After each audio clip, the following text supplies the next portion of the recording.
Hello everyone, आज हम topic cover करेंगे problems faced by children in classroom in inclusive education. So basically यहाँ पर हम सारी प्रॉब्लम्स के बारे में डिस्कस करेंगे जो कि एक बच्चा फेस करता है क्लासरूम के अंदर जब हम इंक्लूसिव एजुकेशन की बात करते हैं। तब इंक्लूसिव एजुकेशन क्या कहता है कि नॉर्मल बच्चा हो या फिर डिसेबल बच्चा हो, आपने दोनों को मेन स्ट्रीम क्लासरूम के अंदर रखना है। पढ़ाना उनको एक साथ है, उनको इक्वल अपॉर्चुनिटीज देनी है ताकि हर एक बच्चे को एजुकेशन मिले without any kind of discrimination. लेकिन इंक्लूसिव एजुकेशन में काफी सारी डिफिकल्टीज देखने को मिलती है क्योंकि आप नॉर्मल बच्चे को भी पढ़ा रहे हैं एंड डिसेबल बच्चे को भी पढ़ा रहे हैं, तो कहीं ना कहीं बच्चे को प्रॉब्लम फेस करने को मिलती हैं। वही सारी प्रॉब्लम्स को हम यहाँ पर देखेंगे कि कौन कौन सी ऐसी प्रॉब्लम्स हैं जो कि एक बच्चा फेस करता है क्लासरूम के अंदर जब हम इंक्लूसिव एजुकेशन की बात करते हैं तब। First point is inferiority complex. Inferiority complex का यहाँ पे क्या मतलब है कि जब एक बच्चा जो कि डिसेबल है या फिर स्पेशल बच्चा है वो अपने आप को काफी ज्यादा अलग थलग महसूस कर रहा है जब हम उसको नॉर्मल क्लासरूम के अंदर पढ़ाते हैं नॉर्मल बच्चों के साथ। जो डिसेबल बच्चा है, जो हमारा स्पेशल बच्चा है, वो ये सोचता है कि मैं नॉर्मल बच्चों से काफी ज्यादा अलग हूँ, मैं ये काम नहीं कर सकता, मैं वो काम नहीं कर सकता, मैं स्टडीज में वीक हूँ। उसके अंदर लैक ऑफ कॉन्फिडेंस और डर देखने को मिलता है जब वो नॉर्मल बच्चों के साथ पढ़ता है। तो इसी को क्या बोलते हैं, इंफीरियोरिटी कॉम्प्लेक्स बोलते हैं। जब डिसेबल बच्चा जो है वो काफी ज्यादा अलग महसूस कर रहा है नॉर्मल क्लासरूम के बच्चों से। एंड ऐसा नहीं है कि उस बच्चे के अंदर कमी है या कुछ है, उसके अंदर स्पेशल टैलेंट या फिर स्किल्स भी हो सकती हैं, बट लेकिन वो ये सोच रहा है कि मैं बाकियों से अलग हूँ, मैं ये चीज नहीं कर सकता, वो चीज नहीं कर सकता। इस वजह से जो उसका रियल पोटेंशियल है, उसका जो टैलेंट है, स्किल्स है, उसकी जो एबिलिटीज है, कैपेबिलिटीज हैं, उसको भी वो नहीं पहचान पाता। फॉर एग्जाम्पल, मैंने जब विजिट किया था स्पेशल स्कूल्स में, जब मैं आई थिंक एमएड में थी, एमएड के सेकेंड ईयर में थी, जब मैंने विजिट किया था स्पेशल स्कूल्स में, वहां पे क्या था, बच्चों के अंदर मैंने देखा कि टैलेंट और स्किल्स हैं एंड टीचर्स उन स्किल्स और टैलेंट को पॉलिश कर रही हैं। बच्चे मोतियों से माला बना रहे हैं, ब्रेसलेट बना रहे हैं एंड टीचर्स और बाकी सारे लोग उसको खरीदते हैं, उनको एनकरेज करते हैं। कुछ बच्चे पेपर बैग बना रहे हैं, कुछ बच्चे मसाले बना रहे हैं, कुछ बच्चे म्यूजिक में हैं, कुछ बच्चे स्केटिंग कर रहे हैं। तो हर एक बच्चा यूनिक होता है, हर एक बच्चे के अंदर स्पेशल क्वालिटी होती है। बट ये है कि उसको पहचानना है टीचर ने एंड टीचर ने उसको पॉलिश करना है ताकि वो बच्चा उस चीज में और अच्छा हो जाए। जरूरी नहीं है कि बच्चा सिर्फ पढ़ाई में अच्छा हो, बच्चा बाकी चीजों में भी अच्छा हो सकता है। तो जो ये डर है ना बच्चे के अंदर, डिसेबल बच्चे के अंदर, ये जो डर है कि मैं बाकियों से अलग हूँ, मैं कुछ नहीं कर सकता हूँ, ये चीज देखने को मिलती है नॉर्मल क्लासरूम के अंदर जब हम इंक्लूसिविटी को इम्प्लीमेंट करते हैं। बट ये काम टीचर का है कि वो बच्चे के रियल पोटेंशियल को पहचाने एंड उसको उस पर काम करे ताकि बच्चे का जो कॉन्फिडेंस लेवल है वो हाई हो, उसको लगे कि हाँ, मेरे अंदर यूनिक टैलेंट है, मैं तो और बच्चों से काफी ज्यादा अच्छा कर रहा हूँ इस फील्ड में। इससे क्या होगा, बच्चे के अंदर कॉन्फिडेंस आएगा। Next point is lack of thinking and imagination. जो हमारे मेंटली डिसेबल बच्चे होते हैं उनके अंदर लैक ऑफ इमेजिनेशन और हायर थिंकिंग पावर जो होती है वो देखने को मिलती है। लैक ऑफ इमेजिनेशन मतलब कि वो ज्यादा चीजों को इमेजिन नहीं कर पाते, सोच नहीं पाते हैं। एंड हायर थिंकिंग पावर, जैसे कि बड़े लेवल की जो प्रॉब्लम्स होती हैं या फिर जो हमारी एब्स्ट्रैक्ट थिंकिंग होती है, वो चीजें बच्चे नहीं कर पाते, ये प्रॉब्लम उनके अंदर देखने को मिलती है। बट मैंने ये चीज नोटिस की है कि जो बच्चे हैं, मेंटली डिसेबल बच्चे हैं, उनको अगर आप कॉन्क्रीट चीजों से पढ़ाएंगे तो उनको ज्यादा अच्छे से चीजें समझ में आती हैं।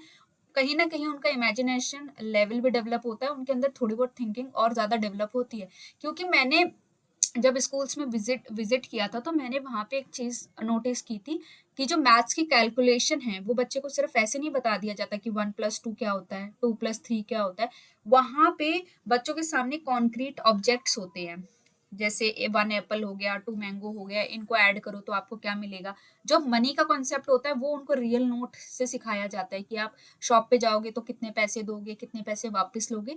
तो ये चीजें इम्प्लीमेंट हो रही हैं वैसे। Then we have low level of learning. जो हमारे डिसेबल बच्चे होते हैं उनके अंदर ये देखा जाता है कि लो लेवल ऑफ लर्निंग होती है उनकी, वो चीजें इतनी जल्दी नहीं सीख पाते जितना एक नॉर्मल बच्चा सीख पाता है। उनका जो पेस होता है, उनकी जो स्पीड होती है वो थोड़ी कम होती है एज कम्पेयर टू नॉर्मल बच्चा जो हमारा रहता है। अब आपको पता है कि हर एक बच्चा यूनिक है, हर एक बच्चे का जो पढ़ने का स्पीड रहता है वो कम या ज्यादा हो सकता है। कुछ बच्चे जल्दी चीजों को ग्रास्प कर लेते हैं, कुछ बच्चे लेट ग्रास्प करते हैं। पर ये चीजें क्या है, नॉर्मल है, ये चीजें फाइन है। कि अगर बच्चा लेट पढ़ पा रहा है या लेट चीज़ों को समझ पा रहा है तो कोई बात नहीं, आप उसको टाइम दीजिए। पढ़ तो रहा है ना, समझ तो रहा है ना, आपने बस उसको टाइम देना है ताकि वो चीज़ों को समझ पाए अच्छे से।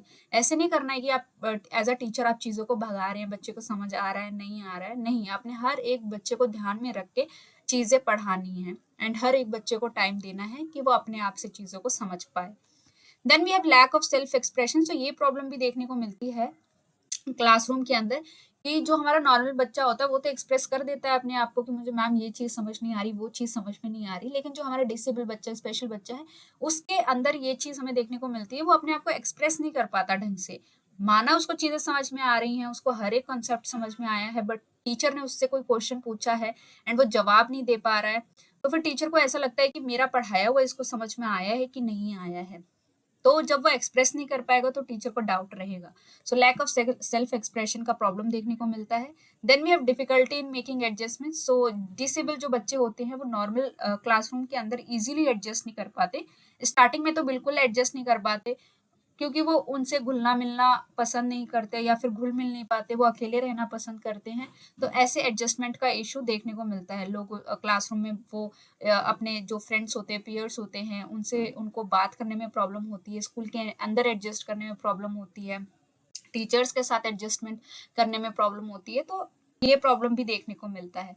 Then we have introvert nature, so जो हमारे डिसेबल स्पेशल बच्चे होते हैं उनके अंदर आपको देखने को मिलेगा वो अकेले रहना ज़्यादा प्रेफर करते हैं, उनको दूसरों के साथ रहना इतना पसंद नहीं होता है। सो यही है इंट्रोवर्ट नेचर, खुद में रहना पसंद है, दूसरों के साथ रहना उनको पसंद नहीं होता है एंड स्टडीज में वो इतने अच्छे नहीं होते हैं एंड टीचर्स से वो प्रॉपर अटेंशन और गाइडेंस नहीं ले पाते हैं क्योंकि वो थोड़े इंट्रोवर्ट टाइप के होते हैं, इंट्रोवर्ट उनका नेचर होता है, तो वो अपने आप को फुल्ली एक्सप्रेस भी नहीं कर पाते।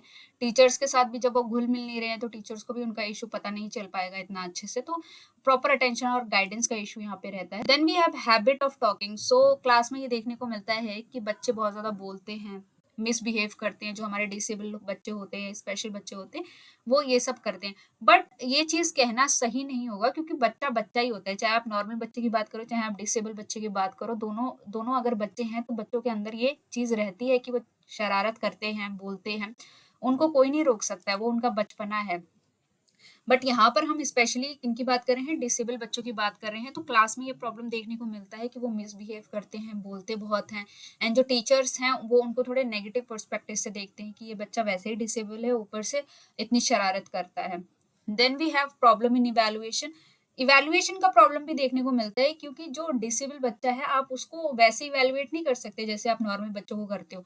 अब हम स्कूल्स में थे या अभी भी कुछ बच्चे होंगे जो स्कूल्स में होंगे, जैसे हम एग्जाम देने जाते हैं, हमें पेपर मिलता है, आंसर शीट मिलती है, क्वेश्चन पेपर मिलता है, हम अपने आंसर लिखते हैं एंड जितना हमारा नॉलेज होता है हम उस हिसाब से पेपर करके दे देते हैं।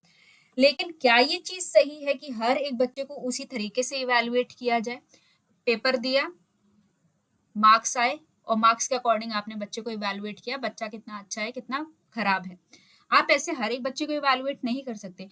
हमें पता है हर एक बच्चा एक दूसरे से अलग है, हर एक बच्चा यूनिक है, हर बच्चे का जो टैलेंट है, स्किल्स है, अलग-अलग एरिया में है। कुछ बच्चे स्पोर्ट्स में अच्छे हैं, कुछ बच्चे अदर कोकुलर एक्टिविटीज़ में अच्छे हैं, या फिर कुछ बच्चे हैं बोलकर अपने आप को एक्सप्रेस अच्छा कर सकते हैं, कुछ बच्चे लिखकर अपने आप को एक्सप्रेस अच्छा कर सकते हैं। सो ये रिस्पॉन्सिबिलिटी टीचर की है कि हर एक बच्चे को अलग-अलग तरीकों से इवैल्यूएट करे, जो इवैल्यूएशन मेथड फिट बैठता है उस बच्चे के लिए। फॉर एग्जाम्पल अगर बच्चा बोल के अपने आप को अच्छे से एक्सप्रेस करता है तो टीचर उनसे आंसर्स सुन सकता है, अगर बच्चा लिख कर अपने आप को अच्छे से एक्सप्रेस कर पाता है तो टीचर रिटन टेस्ट ले सकता है। तो हर एक बच्चे को इवैल्यूएट करना है उसके हिसाब से। आप एक ही मेथड यूज नहीं कर सकते हर एक बच्चे को इवैल्यूएट करने के लिए। बट प्रॉब्लम यहाँ पे ये है कि एक टीचर है, 30 स्टूडेंट्स हैं एंड टीचर कैसे हर एक बच्चे को उसके अकॉर्डिंग इवैल्यूएट करेगा? ये पॉसिबल नहीं है। मेरे टाइम पे तो ऐसा नहीं होता था। अब का भी मुझे मुश्किल ही लगता है कि टीचर हर एक बच्चे को उसके अकॉर्डिंग इवैल्यूएट करता होगा। सो ये भी प्रॉब्लम देखने को मिलता है। सो ये थे हमारे सारे इश्यूज या फिर जो प्रॉब्लम जो एक क्लासरूम के अंदर देखे जाते हैं जब हम इंक्लूसिव एजुकेशन की बात करते हैं। आई होप आपको ये टॉपिक समझ में आया होगा एंड आप मेरे चैनल को लाइक शेयर एंड सब्सक्राइब कर सकते हैं। Thanks for watching.